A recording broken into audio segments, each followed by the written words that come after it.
Hi everyone, నేను సోల్డ్రీ face cream use చేసేదాన్ని. బేబీ క్రీమ్ ఫస్ట్ నేను normal Pond's baby cream use చేసేదాన్ని. తర్వాత దాని గురించి తెలుసుకొని దానికి రీప్లేస్మెంట్గా ఏముందని చూస్తే నాకైతే సోల్డ్రీ ఫేస్ క్రీమ్ కనిపించింది. సో ఇది కొంచెం ప్రైస్ ఎక్కువే, ఆయుర్వేదిక్ బేబీ క్రీమ్ అన్నమాట. అయితే ఇది నేను ఒక 3-4 ఇయర్స్ నుంచి ఇదే యూస్ చేశాను. బట్ రీసెంట్గా ఏమైంది అంటే ఇది అయిపోయిన తర్వాత ఆర్డర్ పెడదామంటే స్టాక్ లేదన్నమాట.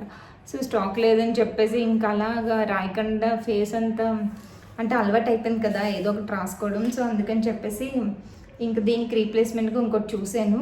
అది రూబీస్ ఆర్గానిక్స్ ఇది ఫౌండేషన్. ఈ ఫౌండేషన్ అయితే కొనుక్కున్నాను. రెండు కూడా సేమ్ ప్రైస్, కొంచెం ఇదే ఎక్కువ ఉంది చెప్పాలంటే. సో బట్ సేమ్ మనకి లుక్ అయితే రెండు ఒకలాంటివే. ఇది ప్లాంట్ బేస్డ్